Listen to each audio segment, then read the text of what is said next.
All right, we're live. Let's go 3, 2, 1. All right, guys, welcome back to the second episode of toy, which The is second episode, second episode of the second episode. because we don't know what number we're on. Actually, I have to go to the website to see. Yeah, we What keep teasing episode that we're 300 on. number, but We don't keep up with that stuff, but we know that here we go. We are on. This is episode 296. whew, Doing back-to-back episodes, getting closer. getting that milestone episode. That's right. So, That's all right. right. Today, we're going to be talking about 10 email campaign ideas that you can use to generate more sales. And we're going to go through this. Sean put a list or has a list. He got it from somewhere. We're going to go through it, discuss it, and share our thoughts on it if we have any thoughts on it. Yeah, we definitely have a few. So this is interesting. So as a freelancer copywriter, one of the biggest pain points I see when I coach people, Mhm. and I coach some pretty successful, entrepreneurs, solopreneurs, coaches, consultants, things like that. And I am constantly amazed at how afraid of email they are. Yeah. And how That's overwhelmed interesting. by email they are. And I don't know what to write about email. Mhm. I don't know how often I should send email. So it's like, so we're going to be covering 10 email campaign ideas that you can use Mhm. so when you're stuck, these are 10 different ideas you can use to write an email.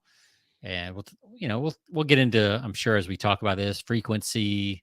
Yeah. We'll talk about that kind of stuff as well. Before we do, though, I have a new beverage. Jonathan Okay. is so in love with his peanut butter and banana Gotta stick with it. that he's going to stick with it. Elvis says stick with it. Yeah. So he's drinking the Sweet Baby Banana, right? That's right. I, on the other hand, have a drink from Saloon Door Brewing I called must break you. I Must Man, Break I You. would love to get that. I wouldn't even drink that. I just put it up. I can send you the empty can if you want. I don't want the empty can. I want a full can that I don't Okay. open. Okay. Where do you? So you got that at the? This is the HEB, the local grocery store here in Texas. Okay, I'm gonna check out Total Wine. I'm gonna see if I can find that at Total Wine. It's Saloon Door Brewing from Webster, Texas. Okay, is the brand, Mhm. and this is also a nitro imperial stout. Oh, So it is back to what you would expect an imperial stout to look like, Mhm. nice and dark. I actually already took a sip while we were talking before. Can you hold that can up one more time? I just Yep. want to see it with the boxing gloves. For you young people out there who are not that don't know the Rocky reference. fans, the greatest boxing Rocky movie IV? ever was Rocky IV, Yeah. where he So fights. you like Rocky IV above Rocky III? Oh yeah, that's my favorite all time. Yeah, exactly. Got the best. It's definitely got the best training montage. Oh, I played that bar. training. I played that training montage when I was in high school working out. I would go for runs with the cassette tape and the Walkman, wearing that thing out, man. Yes, pretending you were in the snow trying That's to right. leave the Mercedes behind. That's right. Yes, Absolutely. That was a classic, good old '80s montage right there, man. That's right. Everyone, I don't think there's nothing bad on that album. The training montage is really good. Yeah. But everything on that Rocky IV album was outstanding. It was the height of the, kind of in the Cold War. Yeah, absolutely. What was it? It was Rocky IV. It was Red Dawn. Red Dawn. Yeah. Like the original Red Dawn, not before the remake. Exactly. It was before the Berlin. It was right before the Berlin Wall came down. Yeah. In East Germany, and then you had, it was before Russia. Like what happened in 92, they, kind of dissolved, or the USSR dissolved. So yeah, I mean, it was like tensions were high. I mean, that was Mikhail, what is it, Gorbachev, with the guy with the spot on his head. They call that. I think they call that a birthmark. The chocolate milk on his head. I don't know. Yeah. Yeah. So that was what I just had to look it up. 1985 is when There's Rocky no IV easy came way out. Okay, we got a Facebook user says yes. There is no I love that song. I play that time and time Yes. again. There's no Yes. easy way out. That's awesome. Yes. Thank you. Yes. Yeah. So Good I one. Must Break You is the beer of the day for me. 11% alcohol by volume, following Yeah. the 9% from the last episode. Yeah. So yeah, well, no telling where this episode goes. For me, anyway. Robert Jonathan may Tepper. have to take. I'm taking I like it. taking it a Good. different direction, man. No, yeah. Love that classic. profile pic, Robert Tepper. That's a great profile pic. He does have the little rock hand and the pink punk hair. Yeah. So that's cool. And the emojis. Yep. All right. So yeah. So 11% alcohol, Saloon Door Brewing. If you're looking for a good Texas craft beer, Yeah. they make a ton of them. Says you must hard pour this beer. Do not tilt the glass. So this is one of those straight pours, that we've talked about in the past. Yeah. Open can and pour straight up and down. Seriously, you must hand pour this beer. It's way better. Cheers to you, friend. Enjoy your I Must Break You Nitro. So there are some beers that you have to pour straight down the glass and not tilt on the side. So there you go. Absolutely. All right, I'm going to go ahead and taste mine since you've already tasted yours. Okay. I want you to give me in your best Drago voice, Sean. I want you to say, I must break you. I must break. That's pretty good. I don't know if I can top that. I must break you. That's good. There you go. I like it. All right. You can clip that for future sound effects on future shows. All right, yeah, so that training sequence, the training sequence in Russia is by far that's the coolest sequence. Yeah, I mean, just in the barn. Yep. When he's doing like the whole body, like reverse plank sit up thing, man, just killing it. like, yeah. Like, and that's not CGI. Like that was the real thing. No, exactly. That guy was ripped. I mean, he had washboard abs. Yeah, his abs had abs. Like, yeah, his abs, exactly. His abs had abs, and that guy was like a 6-pack cubed. Like it was like he was ripped. Like that's probably the ripped of all the Rocky movies. That's the ripped he's ever been in that movie. Yeah, let's see. Rocky 4 picks. Sly Stallone. That guy, he was lean, but he was just shredded. I mean, shredded. I don't know, but like the Rocky 3 where he fought not Apollo, but Clubber Lang, Mr. T. Yeah, he was pretty ripped there, but he was a little more bulky, I think, in that movie. And 4, dude was just shredded. Yeah, shredded. Look at those, like the obliques, man. Like just insane. That's the ones that got pounded. The body shots. Exactly. And of course, you had to shred those things, man. Those things had to be tight against. Yeah, Drago. Look at the height difference, man. Like, oh no, Drago was like, I think that's Dolph Lundgren, who is in actuality, I think Sly Stallone's about 5'11". Dolph Lundgren's about 6'6", 6'5", 6'6". So a little bit of difference there. Yeah. What is so let's look at like Rocky 4. He's like a piece of, yes, I love that. That was that's my favorite line in the, that's good. When he's in the ring. Yeah, what was during the fight, he's like, the guy's like iron or something like that is what he said. He's not human. He's like a piece of iron. That's good. That's great. It's like, that's what we're going for. Yeah. The old Rocky 4 training montage. Yeah, exactly. One of the tops in Russia. Mm-hmm. Hold on. We'll probably get copyright violation for this. We're going to get silenced. Oh man. I'm getting goosebumps, Sean. I'm gonna have to pull out my. I've got this on my playlist now. The problem with the playlist, though, if you have the training montage, it doesn't give you the start. Like you don't get the visual. Yeah. Oh, the long kind of the wind up. Yeah. The wind Yeah, up you kind of to miss some of the that. beginning. It's kind of like the radio edit, right? Instead of the Mhm. you Yep. don't get the full thing. Yeah. Yeah. I like our Facebook user. He knows or she knows. Yep. I don't know. Anyway. Good stuff. All right, enough about that. We better talk about something that actually. And here's the cool thing. We talk about like compare and contrast. Here's my last thing, but this is marketing related. Compare and contrast. You got Drago on one side, who's got all the technology, right? Yes. The Mhm. superior technology. He's getting injected with the steroids, and he's got the high end indoor equipment. track. Here's the contrast. Here's Stallone over here, or Rocky over here, just like out in the middle of nowhere, chopping wood, running in the snow. It's like, it's good stuff. Yeah, it's kind of like branding versus direct response, right? Yeah. Exactly. Big budget versus small budget. That's right. Yeah, I like it. Yeah, so let's talk about the 10 email campaign ideas to generate more sales. Right. Like I said, I talk with clients all the time who just get absolutely stuck. They're like, I don't know what to do with my emails. Even like, in the world of Chat GPT, they're getting stuck. Yeah. What the hell? And they're like, well, how often do I send? And I'm like, as long as they keep buying, you keep sending. That's right. But they unsubscribed. I was like, well, then you're not adding enough new names to your list. That's right. Right. Absolutely. I know Ben Settle right now is pitching his like list building course or book, which you can pick up for $641 if you want it. Mm-hmm. Yeah. Because that's the way Ben rolls. But yeah, it is. I'm constantly amazed by these companies, coaches, consultants, info marketers.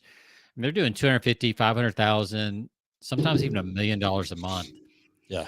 And they're still lost on emails about how to do it, right. what to do, how often to do it, what to write about, like all this kind of stuff. Right. So here's a list that is I think a good round smorgasbord of ideas that you can use to send out to your list. The types of emails you can write to send out your list that are a good combination of, we've got the content people on one side, we've got the pitch people on the other side. This is a good mix of all those. Right. So the first email is the "How are you doing?" email. Yeah. Which is just what it sounds like, right? So this is a great email to check in on your subscribers, to see if they're, if they got any questions. It's kind of a polite thing, right? Every once in a while you call up a buddy or a friend, you're like, hey, how you doing? Right. And that's really how it should feel. It should be like, hey, how you doing? It's kind of a pattern interruption. Most people don't even say that anymore. Mm-hmm. They don't take the time. Yeah. Most people don't take the time to say, hey, how you doing? It's usually there's a purpose behind everything. So yeah, it's what's really good about this email too is that if you're sincere about it and you invite them to reply, it will actually help your ISP, sure, or your email sender response rate, right? Because you'll get some replies back, which makes you look more like a real sender, not just an e-com brand that's hard pitching everybody with the latest sale of the week. Right. This is more conversational. It's back and forth. Sure. And that really does help. First of all, it's just the right thing to do. And second, it does really help your email provider to improve your response rates and your deliverability rates and all those different things. And you could do this. I mean, you could use that one pretty often, but let's say you only sent email twice a week. So we're going to give you 10 ideas here. So that's 5 weeks that you could rotate through. Easy. Do we have a list here, Sean? Or are we just going to we can? I do have a list. I'm kind of reading it. I can show it real quick. If you think that's a good idea. It's just in my notes tab. Oh, okay. But yeah, let me share that screen. You can write these down, you lazy bums. We're not going to give you a document to download because we don't have it download. Yeah, we don't want to do that. But I will share my screen. Okay. Let's see. Let's do a window. Let's do the notes tab. People are so spoiled. Chat GPT. Yeah. Come on, give me a break. Yeah. So yeah, this. Right, by the way, this is probably the most valuable app on my iPhone is the Notes tab. Of all the fancy apps, this capture the notes tab on my iPhone is where I capture most of my ideas and like save them. Absolutely. But yeah, you could use Notion or Evernote, but for some reason I just like the notes tab. I love the notes tab. I use it mostly for what I love about the notes tab, because it syncs with all of your Apple devices. So Yeah. so I'll Yeah. put my show notes, like my podcast show notes, on Mhm. on the notes tab, and it doesn't Yep. matter where I'm at. I can just pull my show notes or my script or my my advertisers, and Yep. I read their stuff on there on my show notes, because it syncs with everything. So no matter where I am, I just pull it up on my phone, read it. Yeah. So for instance, this is my Persuasion by the Pint show ideas, right? So Show because you get ideas. the best ideas while you're out about, right? Exactly. So like Or today in I the saw, shower. yeah, that's what grease pencils are for. That's right. Underwater scuba pencils, actually, which you can buy on Amazon That's to right. capture ideas in the shower. Exactly. That's a real thing, by the way. Mm-hmm. They should be a sponsor. That's right. No, but like today, I was running across. I was in the old Facebook and I saw Mm. this new company called Ad Zombies, Oh. who's got some really cool ads going on. So I Mhm. DM'd them today to ask them if they wanted to be a guest on the show. So they may be a guest in the very near future. Zombies. All right. Ad Ad zombies. Zombies. They're doing some cool old school stuff in Okay. the Facebook feed. So I All like right. that. Anyway, back to the emails. Mhm. How are you doing? This is a simple email to check in, see if they have any questions. And a lot of people use this on opt-in day, like shortly after they opt in. I think you could use this anytime to check in, not just on Oh, opt-in day. absolutely. Yeah. As long as you don't overdo it. I think Like, once every 2 you months or just so. asked me how I was doing yesterday. Yeah, that wouldn't work. Yeah, right. But every 5 to 8 weeks, I think is Sure. a good measure. Yeah.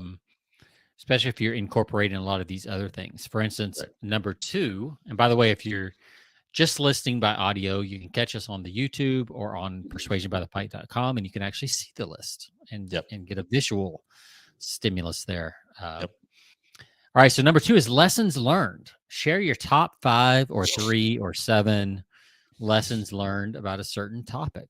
That's So good. I like that. Yeah. So if you're out and you kind of learn something interesting that relates to your audience, your avatar, like just fire off an email and talk about it, because it'll do a couple things. If you remember the classic book, 7 Habits of Highly Successful People. Yeah. One of the things he says in there, the best way to learn something is to teach it. Right. So if you will use your email as a teaching tool to teach your audience and share what you're learning with them, right, you'll learn it better. They'll get benefit from it.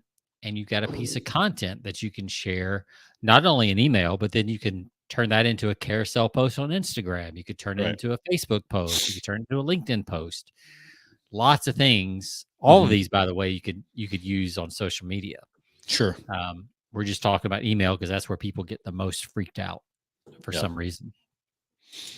Another one is let's connect. Number 3 is let's connect. So this is where you create an email that lists all your social media profiles so your subscribers can connect with you in some way besides the inbox, right? Sure. Yeah. Because maybe you share some stuff on social media that you may not share in an email, right? Pictures, trips you're on, things like that. So it lets you, if you've got an active social media, a lot of times these two worlds are separate. Just not intentionally, but just kind of by accident, because we get busy and we don't think to connect and introduce the two worlds to each other, right? We have our social media followers, then we have our email followers. Never the two shall meet, right? So you gotta invite people into those other spaces. It's like, have you ever met somebody, Jonathan, like out of context and you can't remember where you know them from, but they look familiar? Like maybe you always see them at church, and then one day you see them at Walmart and you're like, I know that person, but I don't know where. Yeah. He's got a familiar face. It's like that out of context, that's right, out of body experience. So this is how you can bring those worlds together, is to do an email that invites your list to come join you in other places. And you could do one at a time, right? So maybe one week it's Instagram, and another week it's Facebook, and another week it's LinkedIn, another week it's, TikTok, and another week it's whatever else you're on, OnlyFans or whatever you're doing out there. No judgment on our part. And then, so I'm assuming the ones in quotation marks are actually titles that you can use, right? I mean, let's connect. Yeah, you could use that. You could use that as a subject line for sure. Not the one, yeah, but the ones outside are obviously don't. I mean, say lessons direct learned promotion. actually would not be lessons learned actually would not be a bad subject line. No, it would would be a decent subject. Direct promotion would be a horrible subject line. I don't know, man. I've seen guys do that. Like, I can't remember who it was, but I remember a couple of years ago, I followed a guy, and when I signed up for his list, he said, "I send emails every day, but on the days that I'm trying to sell you something, I'll put in brackets selly." Oh, okay. Right, or selly sell or something like that. Yeah. So he said right up front when he started the relationship, here I send emails every day. Here's what a sales email is going to look like compared to a content. And I thought that was brilliant. Yeah, that's good. Yeah. And it was something silly like that. It was like selly sell would be in brackets before the actual subject line. And I was like, that's cool because it's upfront, it's honest, like absolutely, it's very transparent. And if people like you, they want to buy from you. Sure. Yeah. So it's almost like it's almost a smart way to weed out the people that know if it is a promotion, they're like, okay, I want to hear what he says. But if it's not, if they're not interested, then you've not wait. I mean, I think it works really well in the internet, like the marketing space and where people know what you're doing already anyway. Right. So to just be honest about it, I think it works well in those spaces. I don't know if it would work as well in some of the softer spaces. Sure. But it might. I don't know. It's worth trying. Yeah. So number 4 is a direct promotion. Send out a direct promo of your product or service or a product you're an affiliate of. So this is where you just pitch your stuff, right? And I think it was Gary Vee. He's got the book Jab, Jab, Jab, Right Hook, right? And his theory is, do 3 times the amount of content for every pitch you do. Sure. So if you look, this list is pretty much like that, right? It's like, here's 3 ways you could give content, and then boom, here's a right hook that is an actual sales promotion. Yeah. Number 5 is the one thing. Share one tip, hack, or way. And this is kind of in contrast to like the 5 tips or the 5 lessons or the listicles that are so popular online. This is where you really come down to one core idea that ClickFunnels has made a fortune off this, right? They built literally $1 billion empire off this one funnel away, right? You're just one funnel away. And how many people have copied them? Oh, now absolutely. It's like you're one funnel away, you're one workout away, you're one whatever away from the life you want. Yeah. So you could do kind of a one thing type email.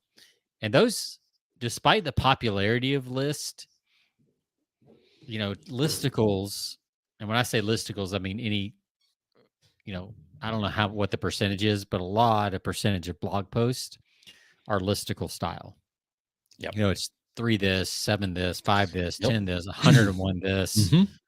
To narrow down to one thing makes you kind of stand out.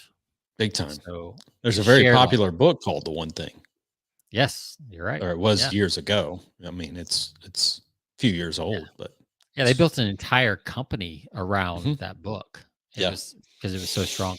I remember back 10 years ago, Michael Masterson, he wrote a series of articles about, one core idea when you're writing, as opposed to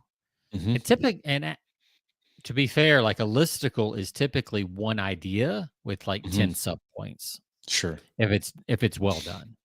Yeah. Because you wouldn't do like 10 random things. I mean, we do that on our show sometimes. Like we do a flight of persuasion, which is just 5 random things.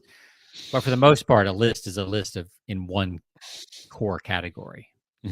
But this even narrows it down more. It's like, what's one thing that if you shared that would be really powerful for people? Yeah. So, and that's great because you could get maybe you have a list of 10 tips. Well, now you've got 10 emails because you just expand each of those 10 things into one email. Right. So maybe there's 10 ways to eat better Mhm. if you're in the fitness niche, right? 10, or maybe there's 10 recipes, 10 high protein recipes. I was doing a consulting thing with a client the other day who does fitness, and he had a recipe Mhm. book of high protein recipe books. So he could take any one of those recipes and create its own email out of one of those. Mhm. And then he could say, hey, if you like this, you love our recipe book that has 46 high protein recipes in it. Yeah. Yep. Right. So you give them a little taste, literally, almost literally, not quite literally in this Mhm. case, but, give them a little taste of it, and then show them that there's more available. Yeah. And that can be really powerful. Right. So just to recap the first 5, how are you doing? Mhm. Lessons Lessons learned. learned. Let's connect. Let's connect is also, you could do something really cool. Like, if you're willing to do this, not everybody's willing to do this. If you know you're going to be in an area for a couple of days, like maybe you're Mhm. attending an event, Mhm.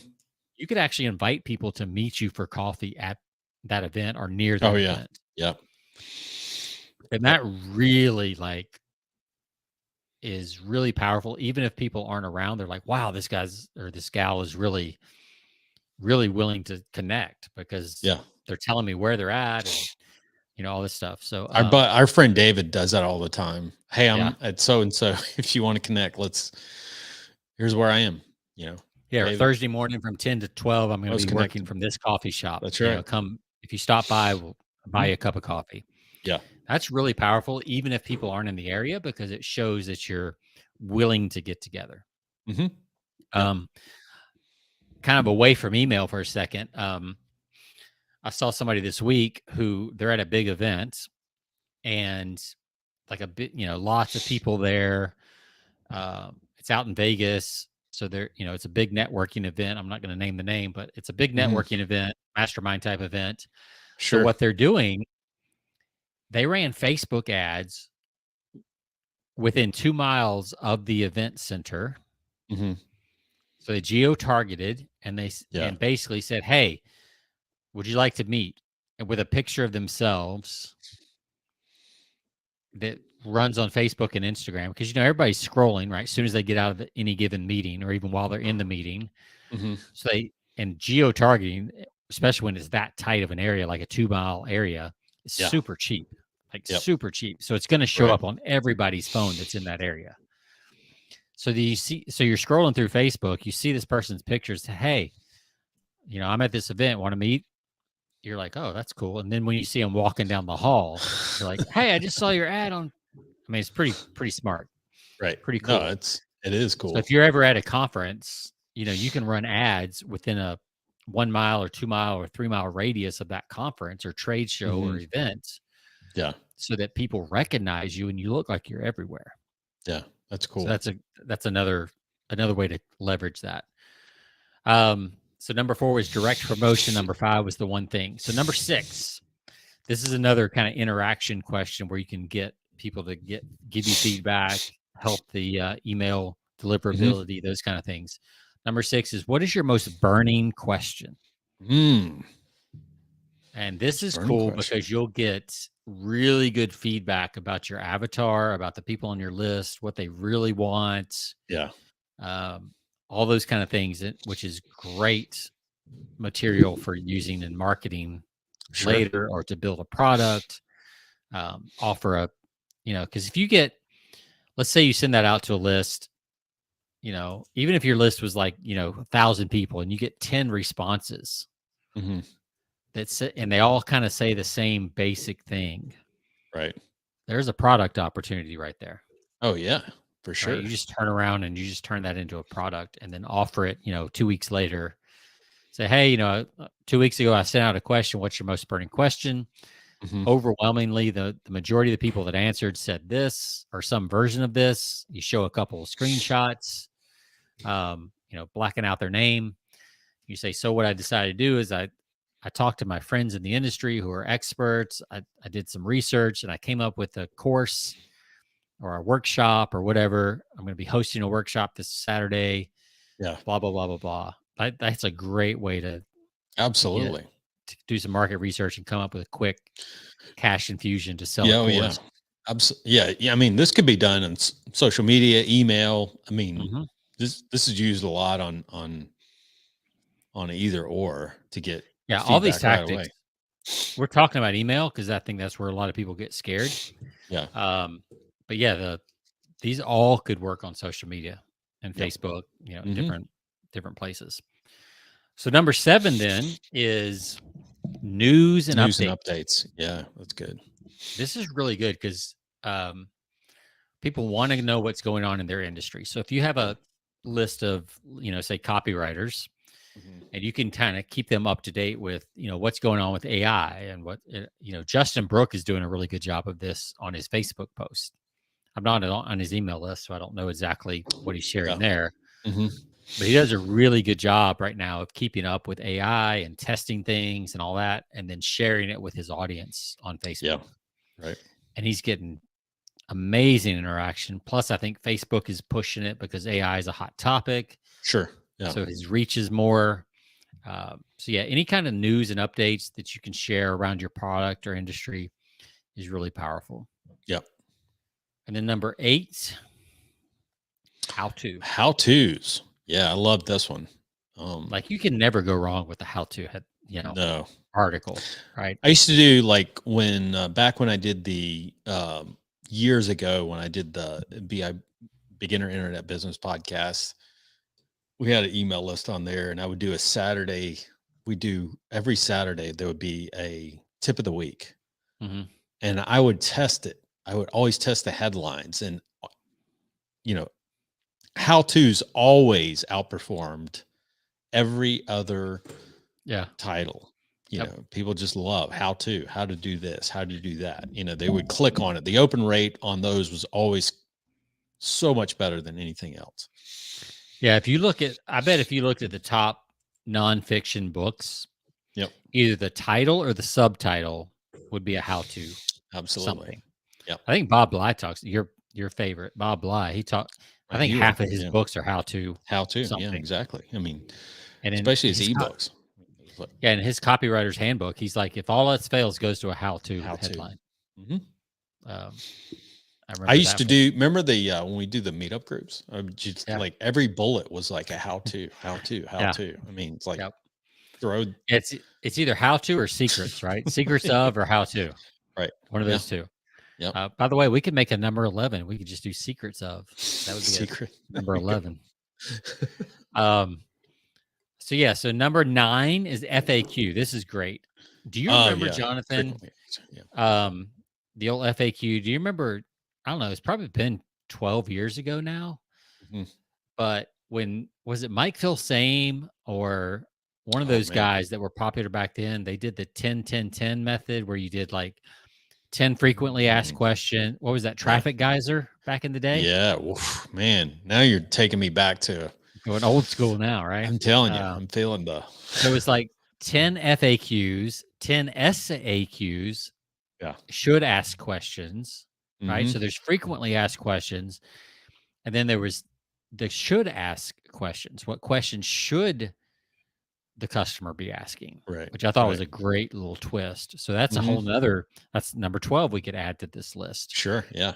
But yeah, FAQs, like people love FAQs. Like when you're on the fence about buying something, what do? You scroll down to the FAQ section of the site. That's right. Frequently and asked, you're like, and you're looking for that one question that answers your one doubt that you have. Yep. So if you've got a list and, maybe sales haven't been as good as you want or whatever, you do an FAQ series. And by the way, you could do all the FAQs in one, or you could do a whole series for the week and answer like 2 or 3 a day. Yeah. And those are areas where people always have reservations, right? Yeah. And so you're simply, those are opportunities to kind of, put to rest those fears, right? That people have. Will there be a return policy, right? Is there a and that's the thing. Money it's back usually, guarantee. Yeah. It's usually so simple, right? It's the little things right that people get hung up on before they'll Exactly. pull the trigger, right? It's like, yeah, am I That's going to right. have to pay? Is the shipping free, or am I going to have to pay for it? Exactly. Does it ship That's right. immediately, or like, am I going to have to wait 6 weeks? It's Hmm. like little Yeah. things like that, especially Yep. in e-com. Um, Yeah. but even like, you know, information products, like if you can answer the biggest questions, and really all you need to do, if you're established, you can go into your help desk and just look at what questions people are asking that aren't getting Right. answered. Sure. Um, if you're new, just go to somebody else that has a similar product that has an FAQ section on their Hmm. website Yeah. and look at that, because they probably crafted that based on Hmm. all the questions they get. Sure. So it's kind of like Yeah. funnel hacking, but you're FAQ hacking. Right. So go hack the FAQs Hmm. in your niche Yep. and see what they're saying, and figure out what's the same, which ones you can use and answer, of course, for your particular situation. And then I would, like I said, I would add should ask questions. I think those are even That's good. more powerful sometimes, because it's like, look, hey, here's our frequently asked questions. So Hmm. this would be cool, actually, now that I'm thinking about it. I may do this for a client, actually, because I'm writing a series of emails right now. So maybe you do 3 frequently asked questions in an email, Right. and then at the end you say, "P.S. Here's the question that I don't get asked a lot, but people should be asking." Ooh, that's good. Yeah. And then you answer it. You say what the question is, then you answer it, and it's something that Right. people don't typically think to ask, right? Right. Because if you don't know the industry, it's like, Hmm. let's say home improvement, for example. I used to sell home improvement. Yeah. Like, people kind of know what they want, and they know kind of the questions they're supposed to ask. They're supposed to get 3 quotes. They're supposed to do these things. They're supposed to Hmm. ask about a warranty. They're supposed to Right. ask about how long you've been in business. But they don't know the things that you really should ask. Like, Yeah. hey, how far out are you starting the job once I give you my deposit? Like, right? Because contractors are notorious for like getting your deposit, showing up, doing a little bit of work, and then vanishing for 2 weeks while they catch up Right. on some other work, right? Because Right. it's a cash flow problem. Hmm. So if you can expose those type of questions that they should be asking, it can be really, really powerful. Yeah. Yep. And then finally, number 10 is case studies. Case studies. And Oh, share a case study or a customer of yours. It's very much underutilized. I see. Yeah, isn't it crazy how few people do this? And It's when you horrible. see them, they're Yeah. really, really powerful. Hmm. Um, Yeah. and it usually answers a lot of questions that people have, but in like because it's basically a story, and we've talked so many times about story on here and how powerful story is, and that's how people learn. So if you could tell a story about a happy customer, um, or a customer that was frustrated and became happy, there's so many different variations of a case study. Like, your case study can highlight different pain points, different solutions, Right. all kinds of stuff.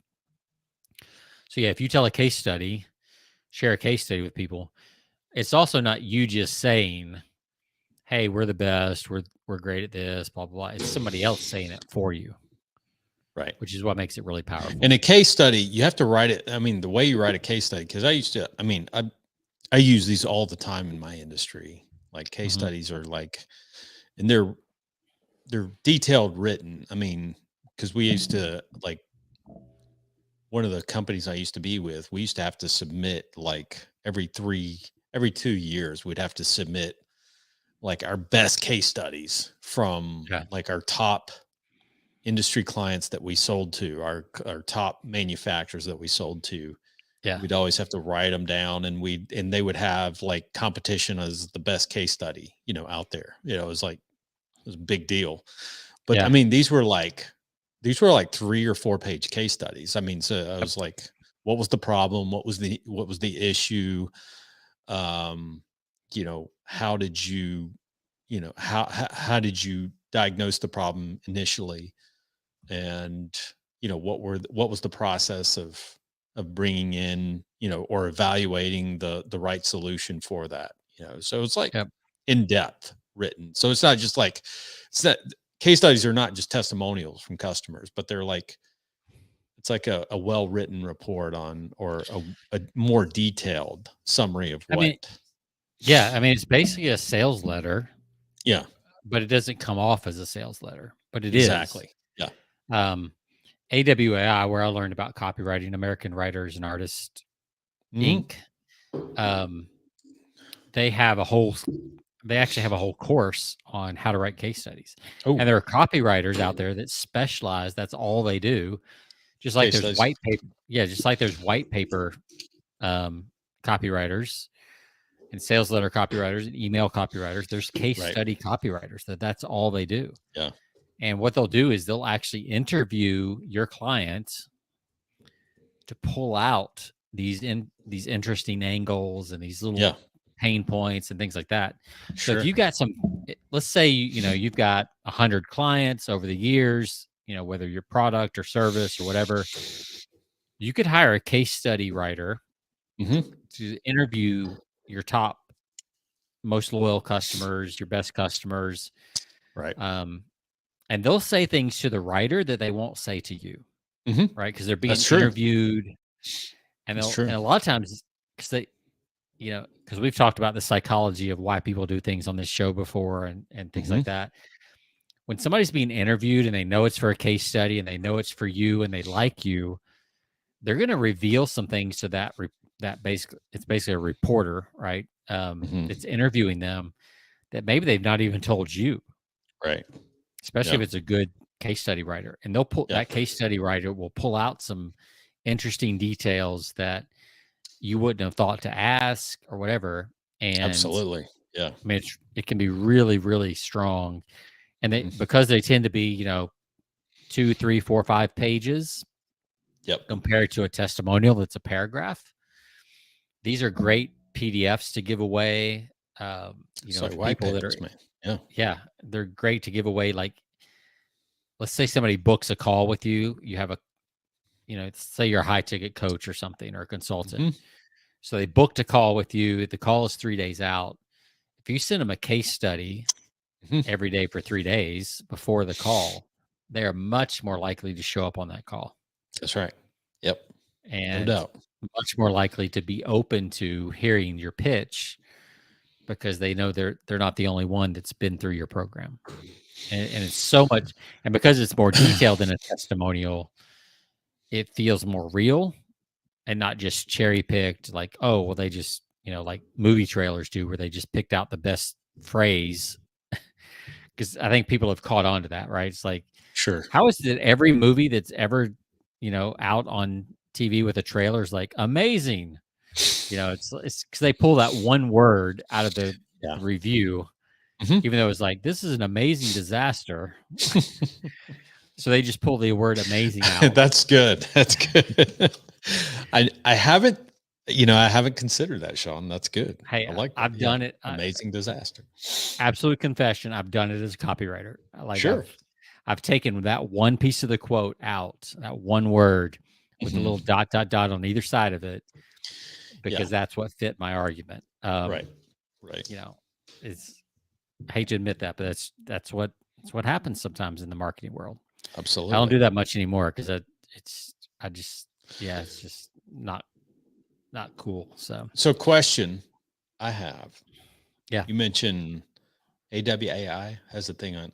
I'd be interested in checking that. I don't know if that they even still have that out there, but they do the course on case studies. I'd be interested in checking that out, because I write case studies. Those are things that I like to put together, but I'd be curious. I'm always interested in learning other formats or what works best. And so, yeah, well, I'll tell you what, we're at 44 minutes. So I will show you one real quick. I got one pulled up. Show me one. So let me switch screens here for a second, and I will share my new screen. So Facebook user, you said, well, it could be amazing for the right person. What are you talking about? I don't know. I don't know when you said that. That was like right amazing now. For the right person. So give us a little more context as I pull up another screen.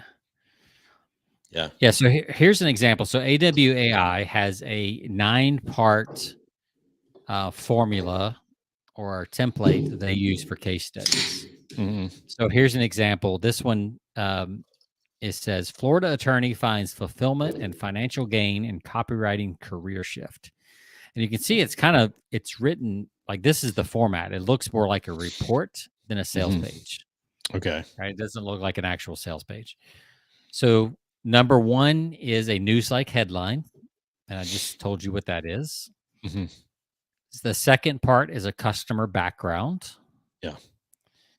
The third part is the challenges. So in this case, you know, she was feeling like something was missing in her job as an attorney. And then they throw in a stat that Oh, yeah, yeah. Yep. reinforces that. That's According good. to a recent Gallup study, 51% of Americans aren't engaged with their work. Then it goes into the journey, part 4. Her journey starts when a former boss tells her he needs copywriting help. She spots a banner, blah, blah, blah. Solution, implementation, results, a little sidebar with summary points, and then pull out quotes that kind of bring the thing to life. So that's Okay. the basic format of a case study, and we could do a whole show on this, but that's just the quick Oh version. man, that'd be good. White But yeah, papers and case studies. yeah. I mean, literally, there's agencies that's all they do is they do either white papers or case studies or both. Mhm. And these are great to write as a copywriter because the bar for conversion is not as high, right? It's like you're not up against like ad spend necessarily, right? So this is Right. kind of like collateral material, bonus Mhm. material that a sales team can give out in the process of selling. Yep. So there's not like, oh, I'm going to spend ad money on this and it's got to convert as soon as people see it. Yep. So even though you still have to write it well and all those kind of things, you just don't have that same pressure that you do for like a sales letter. Right. So from a career standpoint, if you're a freelancer, these are great and fun to write. You get to interview people. Mhm. And like I said, the pressure is not on that it has to convert the same way a sales page does. Yeah. It still takes some work, but you do have to.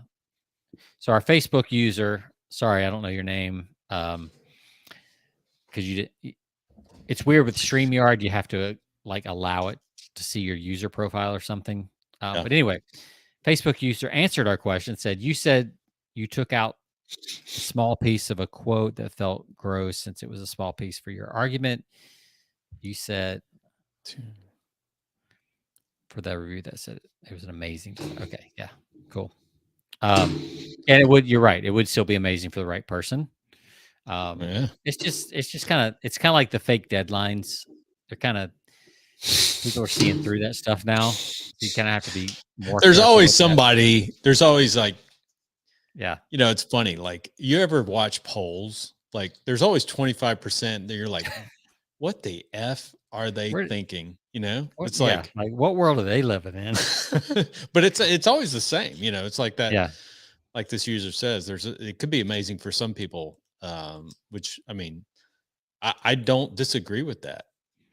That there's always that demographic of people that no matter how bad something is, they'll say, "Well, I thought it was great." Oh, well, look in there. It's Chris O'Hearn right there.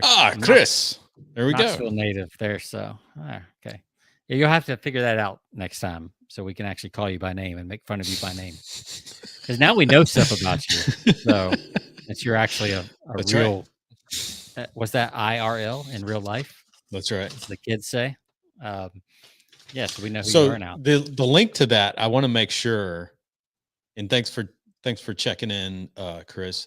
awai.com, how to write. I'm going to post, we'll probably post a link on the show page, how to write a case study. That's good stuff.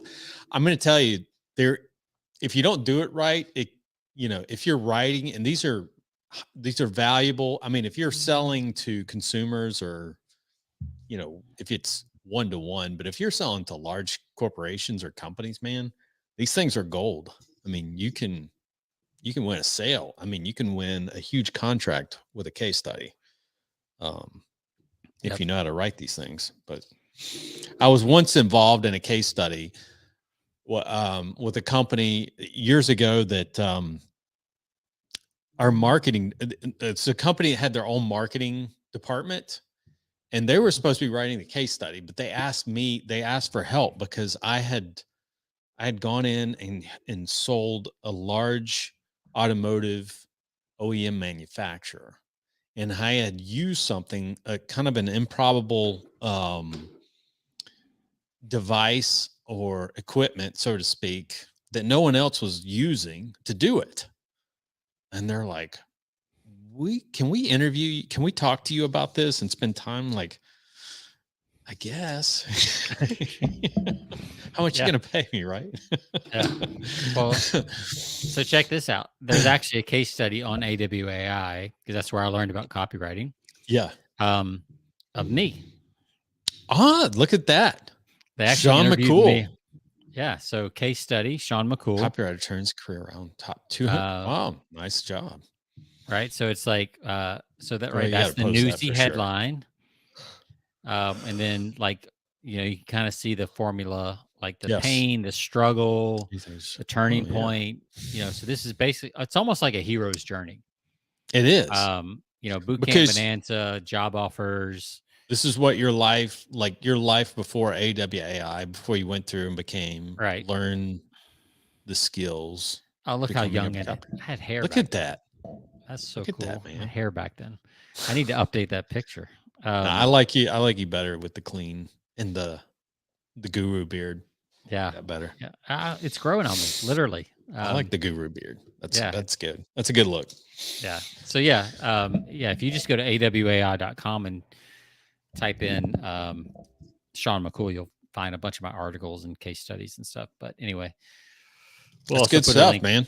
Yeah, we'll put a link on the show page as well. Persuasion by the I would actually, I might throw in, like, if you wanted to make a number 11 on that list. Yeah. What would you I think add? it's always a good idea, a thank you email. Everybody loves a good thank you, you know. I like and that. even if they haven't bought a single product from you, to say thank you for being, you know, this email is reader. thank you, thanking you for being a part of my you know, my community or my list. And I thought about this from, you know, we were talking on the previous episode of this guy, Mac Belts, you know, inside the box. And I didn't share this on the last episode, but inside the box, he's got a little message that says, thank you for trusting us with your business. It is an absolute honor and privilege to serve you. We hope you love your American made belt, crafted from hands of warriors right here in the US of A. Just the thank you, though, the first part of that, thank you for trusting us with your business. Thank you for trusting me with your time. Thank you. You know, there's something reciprocal about that when you say thank you. And I remember it reminds me, do you remember that, you know, we raved about the Top Gun Maverick movie back last summer? Yeah. And it just broke box office records. Right. I think there's something to the fact that, you know, Tom Cruise comes on there right before the movie starts and says, thank you. Yeah. In the theater. Yeah. Yeah. Thank you. Thank you. We made this for you, but thank you. Yeah. That was, appreciation is, you know, really, it's not used enough of today, but yeah. And marketers don't use enough of it. So check this out. You know, we were talking about how StreamYard had made some updates. I can, instead of having to be on my other screen where this thing is, I can actually edit right on the exacts. Like, it's given me mouse control inside the broadcast studio screen. Like, I can I can actually click on here and do it now. That's great. That's kind of cool. That is cool. Hey, yeah, learn new things. StreamYard, thank you. Yeah. See, I just used the thank you. Thank you for providing us with that's crazy. Interesting. Yeah, that is cool. Anything else you would add to the list before we go? That's it. That All thank you right. just stuck out to me as like, thank you emails. You hear a thank you headline, you see a thank you headline, and you're kind of like, okay, that's good. Yeah. Reciprocation. Thank you for your time. Thank you for your business. And I think it's good. Gratitude. Yeah. And I think it's good, like, especially if it's like after the fact, like it makes sense to do it right after they buy, right? But if you do Yeah. it 6 months later, that's where like it really stands out right. too, right? Right. I mean, definitely Right. do it right after a purchase, right after whatever. Exactly. Yeah, when you kind of come out of the blue with it, like, hey, it's been a while since I said thank you. Mhm. I know you bought 6 months ago. Yeah. Like you could even segment your list and do it per like 30 days. Absolutely. You Right. can send a 30-day thank you, a 60-day thank you, a 90-day thank you. Mm-hmm. Hey, it's been like 2 months since you bought anything from us, which is cool. But I just wanted you to know I still appreciate you, even though it's been a while since you bought. If you Yep. need anything or you've got concerns, let me know. Yeah. Whatever. That's right. So Chris said, now after thank you, you need a Kenny Loggins song blasting. Love Kenny Loggins. That's on the playlist too. Yeah. Chris O'Hearn, man, old soul, right? I mean, are That's you on even the- old enough to know who Kenny Loggins is? I mean, goodness. That's good stuff, man. It's an old soul right there. That's right. That's right. I love All those right. old souls. Yes. Kenny Loggins was definitely an 80s guy. Yeah. For sure. But he got some he got a little tread on that Maverick, some throwback tread. True. So True. Yeah. I actually think of him more as Footloose than I do Top Gun. Mhm. Yes, I guess it was Yeah. Top Gun as well. A lot of people forget about that. Yeah. Footloose. Cool. It's good stuff. All right. Well, I guess that's a wrap. There's 10 ways you can use different campaign ideas in your emails to generate more sales, more love from your audience, better deliverability, all kinds of goodness if you'll just do those. And by the way, to answer the question, how often should you email? More. Yeah. That's how More. often. That's right. More than what you're doing now. More chances right. are. I'd say for 99% of people, it's more than what you're doing now. Mm-hmm. Yep. Good stuff. Sean, it's been fun. That was a good list, man. And Chris says Caddyshack 2. Yes. That's a classic. By the way, tying back to our last episode, there was a Caddyshack reference in this one. That's exactly when he said that. I thought about the Caddyshack commercial. Tony Romo playing Bill Murray's part. That was actually pretty good. That was. He kind of with the hat and everything. Yeah. Kind of the side glance. It was like, oh, that's pretty good. So, All right, guys. Well, listen, thanks for listening, tuning in. As always, you can find us on all of your playlist platforms, Stitcher Radio, iHeart, Spotify, you name it. Thanks for checking in. We'll see you guys next week. As always, persuasionbythepint.com. Sean, enjoy your weekend. Will do. See ya. See ya.